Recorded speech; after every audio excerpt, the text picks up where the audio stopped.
And a sell down into any rally take place on the markets. Could be. Let's find out what Dee Chan thinks. He joins us live from Washington, D.C. He's principal and chief advisor at ACE Investment Strategist. Still with us is Tai Hui, our guest host here at the SGX Around the Desk. Dee, great to see you. Where do you stand? Are we going to double dip or not?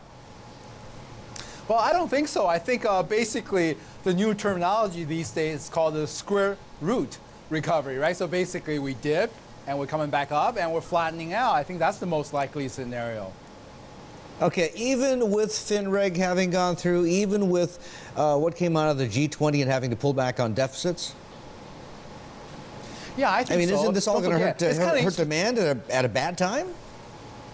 Yeah, I think it's going to hurt a little bit. But if you look at it, basically, it's still the tale of two cities. I mean, we've been saying this since November of last year. Going forward, this recovery is economically acceptable and politically unacceptable. And that's what we're going through. If you look at it, there are still a lot of positives in the economy and the market. You know, the European debt situation has stabilized. U.S. Still proceeding with its growth.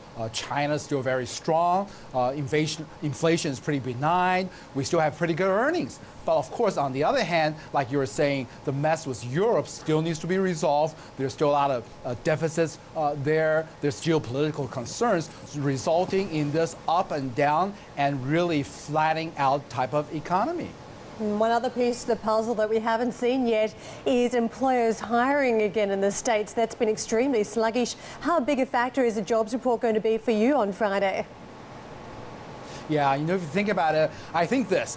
Most of us probably know, deep down inside, we're not going to see a very good report per se. If anything, the surprise is going to come to the upside. Inflation, benign, so-called employment pretty much around 9.5%. It's not going to get better, and it's not going to get better in 2011 either. That's why we said this so-called recovery economically is actually acceptable. However, politically, it's just unacceptable. But it's sort of like having a flu. So you have to take antibiotics, and guess what? It's going to be 5 days, and you have to rest for 2 days and maybe have some diarrhea, get better within about a week or so.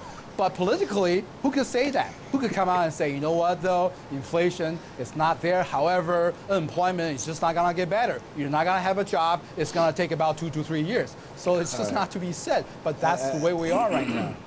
I never quite imagined recovery that way. But anyway, yeah, Tai Hui. Judy, on top of the fiscal tightening, we're also looking at the prospects of financial regulation tightening as well.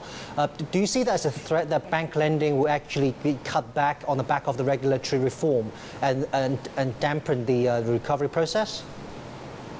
No, I really don't think so. If you think about it, I think the financial industry actually dodged a big one. Basically, if you look at the reform, the one bigger thing was the Volcker rule being put back in. However, that's also having some gray area open for interpretation where they may be holding inventories that they intend to sell, but eventually they might still profit from it. So before you know it, so-called proprietary trading might really still exist. But they were going to cut down the size of these institutions, but not being cut down. So if you think about it, not much has changed. They're talking about maybe restricting the so-called investing in hedge funds within 3%, but they're pretty much within 3% anyway. So I don't really see that. I think maybe on the shorter term basis, you know, it may have a little bit of hype effect, but over the longer term basis, I don't think it's going to have any major effect to the downside for the market. Dee, hi, good morning. Good evening. It's Adam in the Singapore newsroom. So overall then, would you be bullish in the financials in the US now that everything's been watered down from Basel III to the Volcker rule, and of course we didn't hear much out of G20 either. So is this the time to get back into financials in the US? Yeah, you know, if you think about it, I think you asked a very good question. I think it's not just for the financials.